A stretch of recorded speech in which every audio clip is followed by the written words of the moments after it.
فرض الله لك على أمتك. فقلت 50 صلاة. فقال ارجع إلى ربك فاسأله التخفيف فإن أمتك لا تطيق ذلك، أو كما قال عليه الصلاة والسلام. صدق الله العظيم وصدق رسوله النبي الكريم.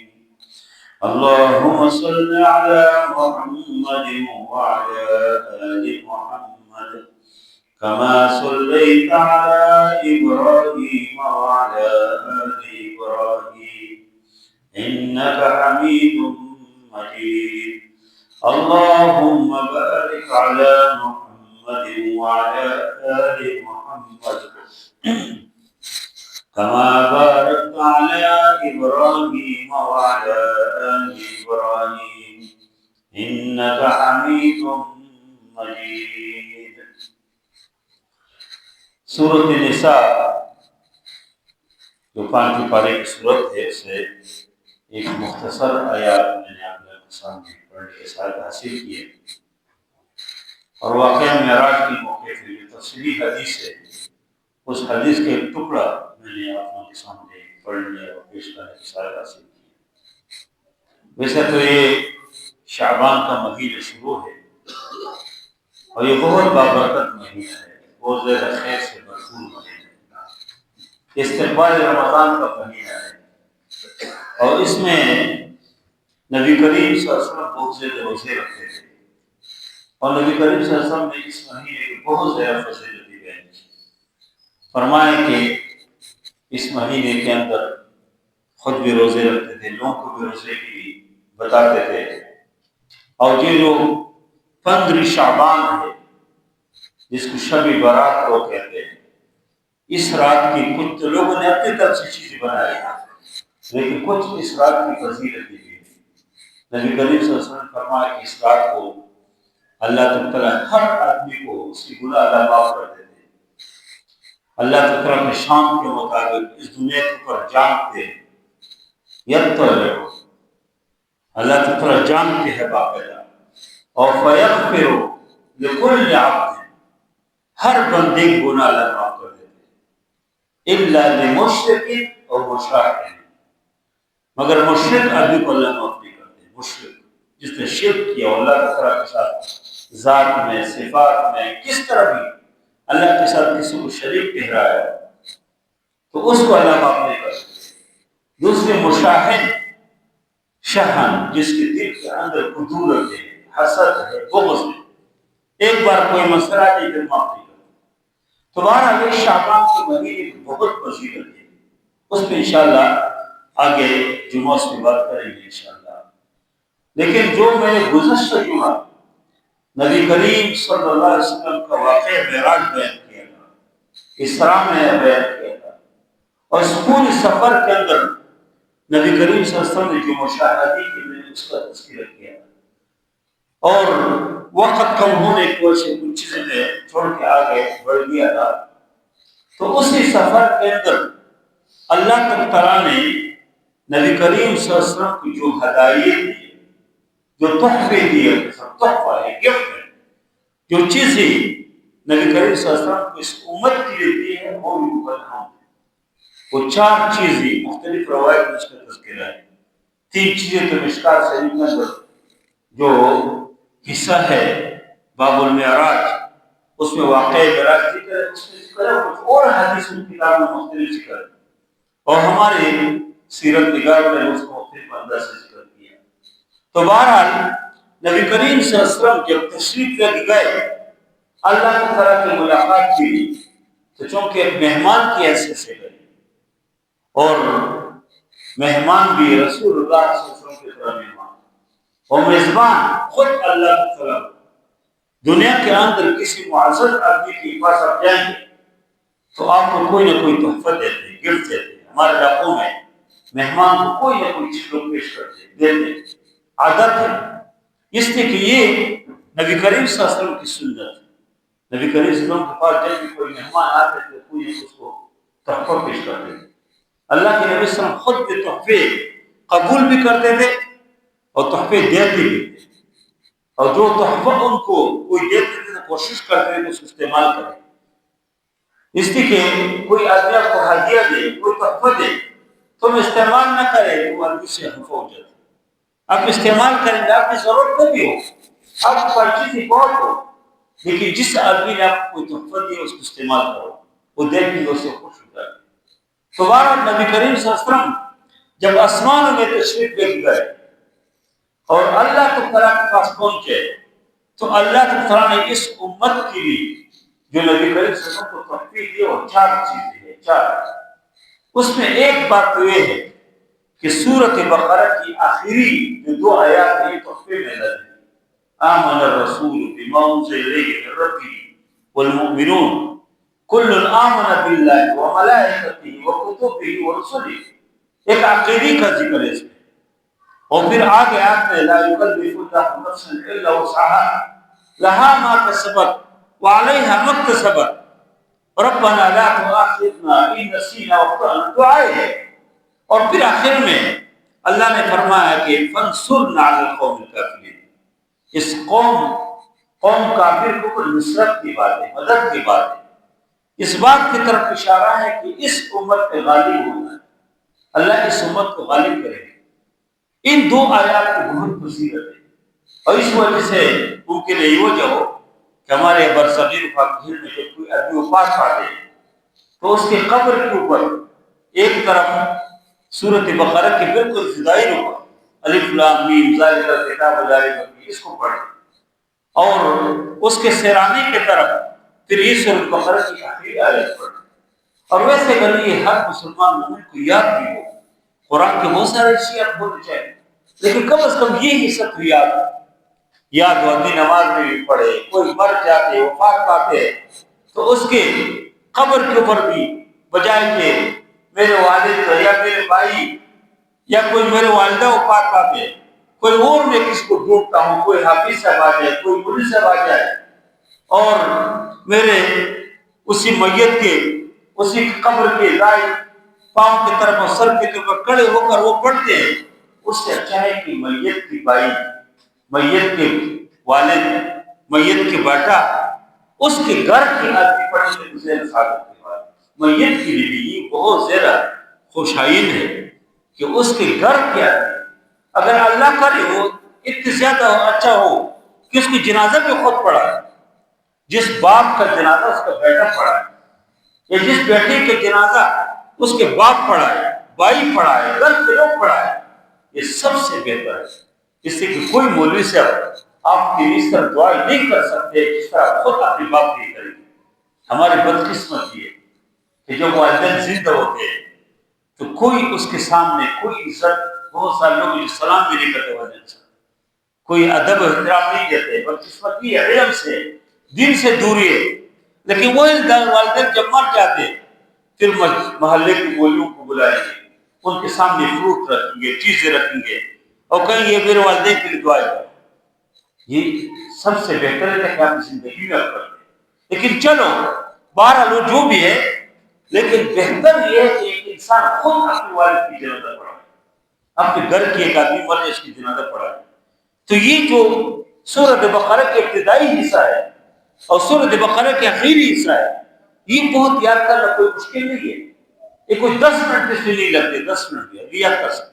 اور اس طرح درمیان میں آیت الکرسی ہے، یہ 3 جگہ اگر کسی کو یاد ہو، آگے اور بھی چھوٹ چل یاد کرے تو بہت اچھی بات ہے، ایک آدمی خود اپنی نماز سے پڑھائے۔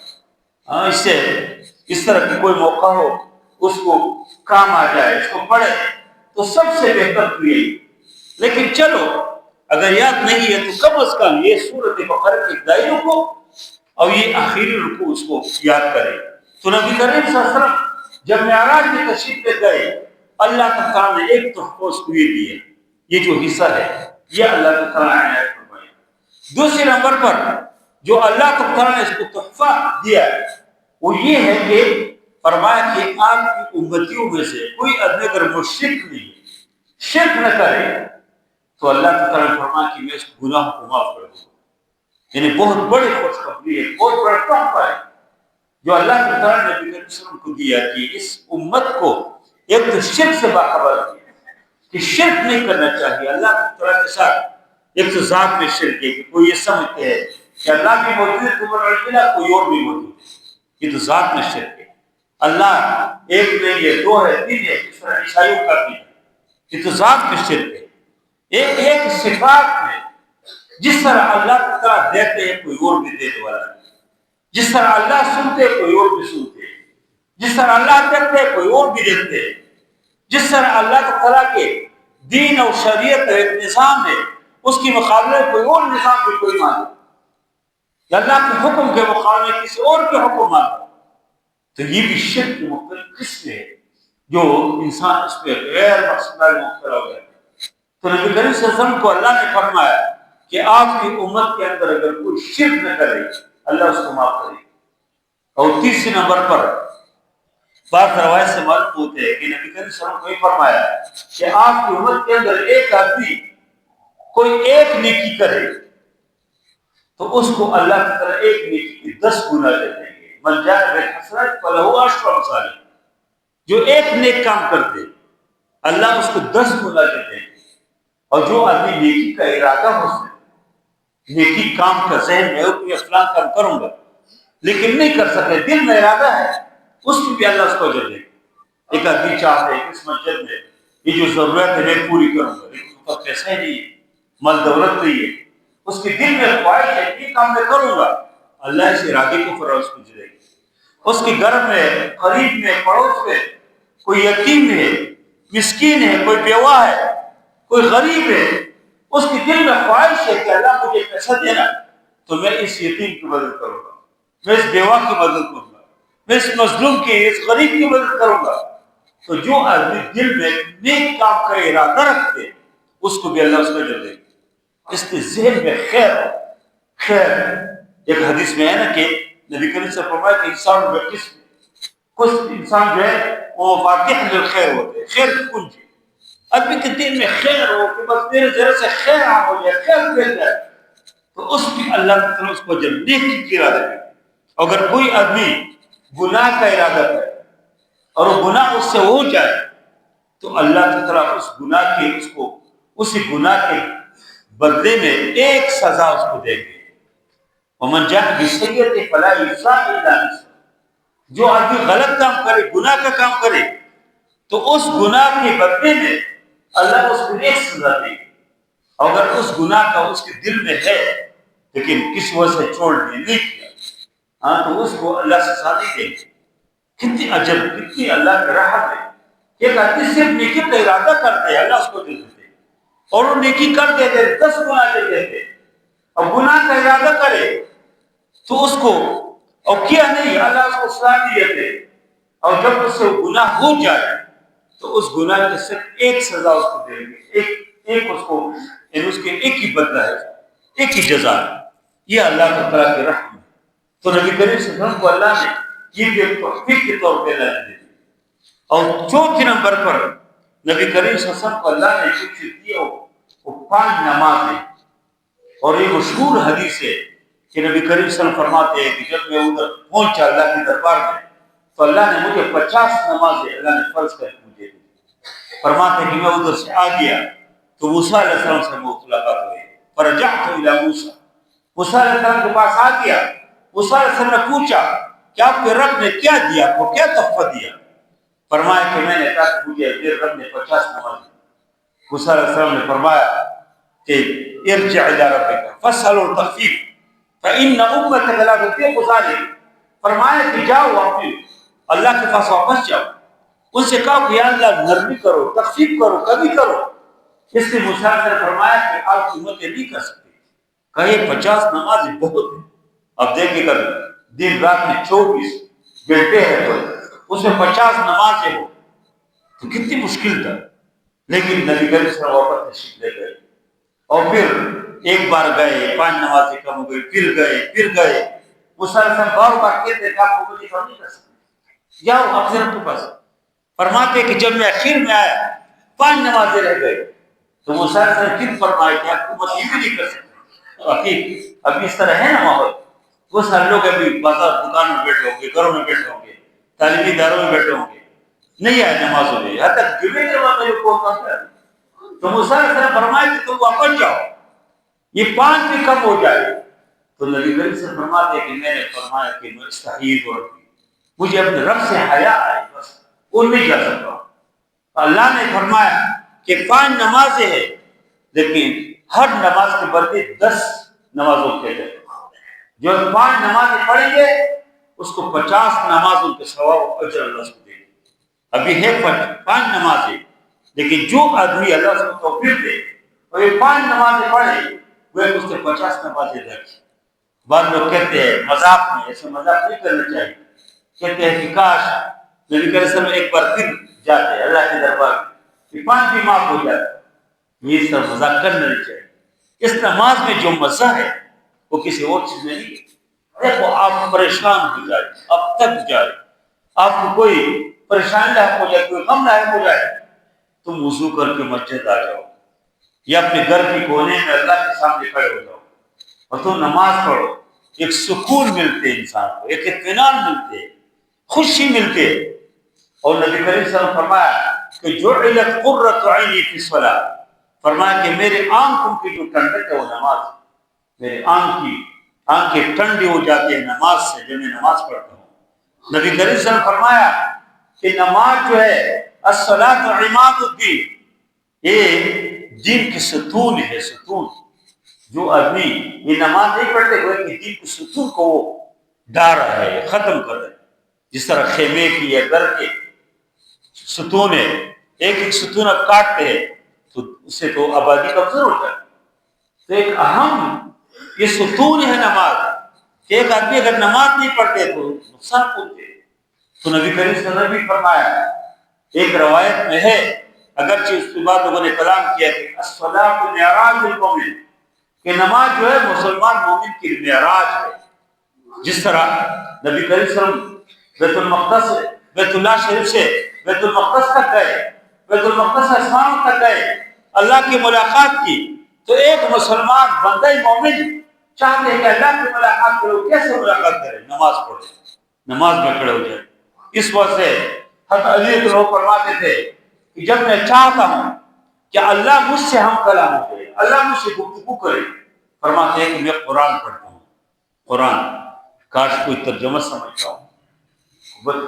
بدقسمتی ہے کہ مسجد میں ائمہ کہتے ہیں آؤ جی پڑھو، لوگ موجود ہیں ہر مسجد میں، یہاں پر شیخ حنیف صاحب موجود ہے، عشاء کی نماز کے بعد کلاس ہے آپ کی، پوری قرآن ختم ہو جاتے پھر شروع کرتے، پھر ختم پھر شروع کرتے تھے۔ خوش نصیب آدمیوں کو جو بیٹھے قرآن سمجھے، تو یہ وہی آدمی جو قرآن کے ترجمے کو سمجھتا ہوں تو وہی پھر یہ سمجھتے ہیں کہ اللہ مجھ سے گفتگو کرتے ہیں۔ تو تعلیم فرماتے ہیں کہ جب میں چاہتا ہوں کہ اللہ مجھ سے ہم کلام ہو جائے، اللہ مجھ سے گفتگو کرتے ہوئے قرآن پڑھتا ہوں، اور فرماتے ہیں کہ جب میں چاہتا ہوں کہ میں اللہ سے گفتگو کروں، میں اللہ سے ہم کلام ہو جاؤں، تو میں پھر نماز پڑھتا ہوں۔ نماز میں جب آدمی کھڑے ہو جاتے ہیں اور اللہ کے ساتھ ایک تعلق اس کی بن جاتے، ایک لنک بن جاتے۔ لیکن نماز صحیح نماز، یہ نماز نبی کریم صلی اللہ علیہ وسلم فرمایا اس کی بہت زیادہ فضیلت ہے۔ اور پھر قرآن میں اللہ نے کہ ان الصلاۃ تنہی عن الفحشاء والمنکر، کہ یہ نماز انسان کو روکتی ہے فحشاء سے، بے حیائی کے کاموں سے، بے حیائی کی باتوں سے، والمنکر، اور تمام گناہوں سے، غلط کاموں سے انسان کو روکتے ہے۔ اس لیے نماز اللہ سے انسان کی تعلق بناتے ہیں۔ جب تم اللہ اکبر کہتے، یہ مسجد میں لکھا ہے کہ موبائل بند رکھو، ادھر دنیا سے تعلق ختم، اللہ سے تعلق بن جاتے ہیں۔ لیکن انسان جب اللہ اکبر پڑھتے کہ اللہ سب سے بڑا ہے، اور پھر سبحانک اللہم شروع کر دیتے، پھر رکوع میں جاتے، پھر سجدے میں جاتے اور اللہ سے ہم کلام ہوتے، کتنے اس کو مزہ آتا۔ اس سے نبی کریم صلی اللہ علیہ وسلم نے اس نمازوں کی بہت فضیلت بیان کی۔ اور پھر فرضی نماز تو ہر مسلمان، ہر مومن کو پر، ہر عاقل بالغ کو پر فرض ہے، لیکن چھوٹی چھوٹی سنتوں کا خیال کرنا چاہیے۔ یہ جو سنت ہے بعد اس کو اہمیت نہیں کہتی، چلو اس فرض پڑھ لیے سنت چھوڑ لی، نہیں، کوشش کریں کہ سنتیں تو ہر نماز سے آگے کی جو سنت اس پر بھی پڑھے۔ کوشش یہ ہو کہ نفلی نماز بھی پڑھے، نفلی نوافل پڑھے، قیامت کے دن اللہ تعالیٰ دیکھیں گے کہ اس آدمی کے اگر فرض نماز میں کوئی کمزوری ہے سنتوں کی طرف دیکھیں گے، سنتوں میں کوئی کمزوری ہے تو نوافل کی طرف دیکھیں گے، اللہ معاف کر دیں گے۔ حضرت عبداللہ نے مسعود فرماتے تھے کہ من تہاون سنت تطوعا، جو آدمی اپنی نماز چھوڑتے تو اس کے سنتوں کو نقصان ہو جاتے ہیں، اور جو سنتوں کو چھوڑتے من تہاون سنتا، سنتوں میں سستی کرے تو اس کے نقصان اس کے فرض نماز کو ہو جائے۔ اور من تہاون، جو آدمی کمزوری دکھائے فرض نماز میں فقط ہلک، فرمایا تباہ ہو گیا، ہلاک ہو گیا۔ اور نبی کریم صلی اللہ علیہ وسلم کے بہت سارے حدیث ہے، اس کے اندر ایک کی نماز کا بتایا ہے، ایک آدمی کی گھر اور بچے اور سب تباہ ہو جائے، اس کے اتنے نقصان ہے جتنے ایک عصر کی نماز کے نقصان ہے اور نماز۔ تو خوش نصیب آدمی ہے کہ جو آدمی فرض تو پڑھتے ہیں اس کے ساتھ نوافل پڑھتے ہیں، تہجد کی پابندی کرتے ہیں۔ آج کل کتنی لمبی راتیں، ایک آدمی فرض سے پہلے، فجر کی نماز سے پہلے، اذان سے پہلے آسانی سے اٹھ سکتے ہیں، آسانی سے، کوئی مشکل نہیں ہے کہ 5 بجے تو ہر آدمی کی آنکھ کھل جائے، اور رات میں تقریباً کوئی 5:40 پہ یا 5:42 میں تقریباً ٹائم داخل ہو جاتا ہے، اس میں آپ بہت زیادہ نماز پڑھ سکتے ہیں۔ تو نبی کریم صلی اللہ علیہ وسلم کو اللہ نے جو خصوصی ہدیہ دیا، اللہ نے یہ ہدیہ دیا نمازوں کے لیے، فرمایا کہ آپ کی امت کے اوپر 50 نمازیں، لیکن کم کر کے 5 نمازیں، یہ 5 نمازیں جو آدمی پڑھتے ہیں وہ کہ اس کے لیے اللہ تعالیٰ نے 50 نمازوں کا اجر اور ثواب دے گی۔ بڑی سعادت، ایک بہترین تحفہ ہے جو نبی کریم صلی اللہ علیہ وسلم کو اللہ نے دیا۔ اس طرح نبی کریم صلی اللہ علیہ وسلم نے جو مشاہدے کی، میں نے پہلے ذکر کیا تھا تشریح میں، لیکن اس کے اندر ان مشاہدوں میں نبی کریم صلی اللہ علیہ وسلم نے ایک یہ بھی دیکھا کہ ایک جگہ کچھ لوگ اس کے ناخن چامڑے کے اور اپنے بدن کو وہ نوچ رہے ہیں، بدن ہڈیوں سے گوشت کو الگ کر رہے ہیں۔ تو نبی کریم صلی اللہ علیہ وسلم فرمایا کہ یہ کون ہے؟ فرمایا کہ آپ کی امت کے وہ لوگ جو غیبت کرتے ہیں، غیبت، دو آدمی بیٹھے کسی کو موضوع بناتے، بہت عظیم گناہ ہے، لوگ اس گناہ نہیں سمجھتے۔ دیکھو اللہ نے معراج کے موقع پہ نبی کریم صلی اللہ علیہ وسلم کو یہ دکھا ہے کہ لوگ جو اپنے بدن سے گوشت کو نوچ رہے ہیں، تو جبریل علیہ السلام پوچھے کہ کون ہے؟ فرمایا کہ یہ وہ لوگ جو غیبت کرتے ہیں۔ قرآن نے فرمایا کہ وَلَا يَغْتَبْ بَعْضُكُمْ بَعْضًا، ایک دوسرے کی غیبت نہ کرو۔ اور یہ غیبت کی مثال اللہ نے دی ہے کہ يُحِبُّ أَحَدُكُمْ أَن يَأْكُلَ لَحْمَ أَخِيهِ مَيْتًا فَكَرِهْتُمُوهُ، فرمایا تم میں کوئی آدمی اس بات کو پسند کرتے کہ اپنے بھائی کی گوشت کھائے، وہ بھائی مرا ہو۔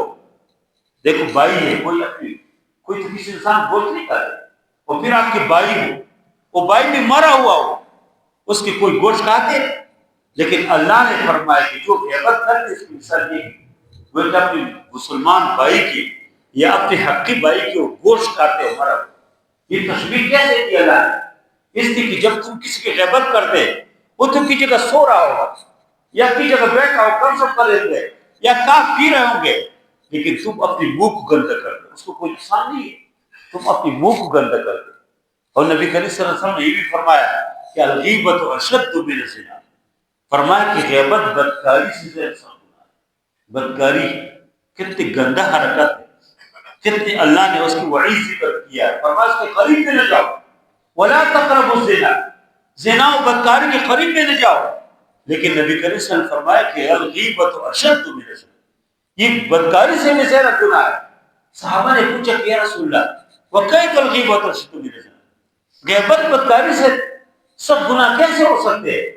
تو نبی کریم صلی اللہ علیہ وسلم نے فرمایا کہ جب ایک بندہ وہ بدکاری کرتے وہ توبہ کرے گا اللہ معاف کرے گا، لیکن جو آدمی کسی کی غیبت کرتے اللہ اس کو معاف نہیں کرے گا اس وقت تک جب تک اس آدمی سے نہیں کرتے۔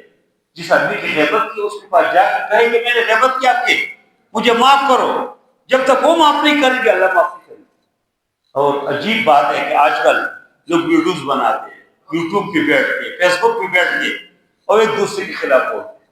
ابھی دوبارہ اس یوٹیوب پہ جائیں گے، اسی فیس بک پہ بیٹھیں گے، وہ کہیں گے میں نے غلط کہا تھا۔ کسی نے اس منبر کے اوپر کسی مولوی سے ہم نے لوگوں کو جو فتوے لگاتے ہیں کہ ظالم اور ضد اور فلاں اور اسے بے دڑک بولتے، اسی منبر کے اوپر واپس بیٹھیں گے، وہ کہیں گے کہ میں نے غلط کہا تھا۔ اس سے قرآن فرمایا الا الذین تابوا واصلحوا وبینوا، جب تک پوری طرح وضاحت نہ کرے کہ میں نے غلط کہا ہے اللہ معاف نہیں کرے گا۔ اس کی زبان پہ گڑے بھی استعمال کرنے چاہیے. تو نبی کریم صلی اللہ علیہ وسلم کو اللہ نے ادھر یہ دکھایا کہ لوگ غیبت کر رہے ہیں اور اپنے گوشت کو ادھر نوچیں گے. اور پھر نبی کریم صلی اللہ علیہ وسلم نے یہ بھی دیکھا کہ ایک جگہ ایک آدمی ہے، وہ کوئی لکڑیوں کے ایک بوجھ اپنے بدن کے اوپر اٹھا رہا ہے. اٹھا نہیں سکتے، پھر رکھتے، پھر اوپر سے اور بھی لکڑی رکھتے، پھر اٹھانے کی کوشش کرتے، پھر نہیں اٹھا سکتے، پھر رکھتے، پھر اور لکڑی رکھتے. پوچھا کہ یہ کون ہے؟ نبی کریم سے پوچھا کہ جبریل علیہ السلام سے کہ یہ کون ہے؟ فرمایا کہ آپ کی امت کی وہ لوگ ہیں جو گناہوں کے اوپر گناہ کرتے ہیں، یا ذمہ داریوں کے اوپر ذمہ داری لیتے ہیں لیکن پھر ادا نہیں کر سکتے، اور پھر اور بھی ذمہ داری ہے، اور بھی لوگ کو پھول لگے ہوتے ہیں. ہاں، تو یہ ذمہ داریوں کی ذمہ داری. آج کل دیکھیں حکمرانوں کی یہ حالت ہے. کراچی میں کوئی پلازا جل رہا ہے، اس میں لوگ اندر سے چیخ رہے ہیں، یا مر رہے ہیں، یا جل رہے ہیں، نکلے کوئی راستہ نہیں ہے، اور آرام سے حکمران مزے سے بیٹھے گاڑیوں میں. گاڑی تو پہلے 1.5 گھنٹہ پہلے لیٹ پہنچے، اور جو پہنچے اس میں پانی نہیں. ایسا عجیب بات ہے، اس میں پانی نہیں ہے. اس لیے کہ یہ کوئی اگر ان کا ذاتی کوئی جگہ ہو، ان کی گھر ہو، ان حکمرانوں کی، یا پارلیمنٹ ہو، یا اللہ نہ کرے یا کوئی اور اس طرح کی جگہ ہو، تو کیسے لوگ بھاگ جاتے. لیکن عام لوگ ہیں، کوئی فکر نہیں کہ کل مر رہے ہیں، مر جائے.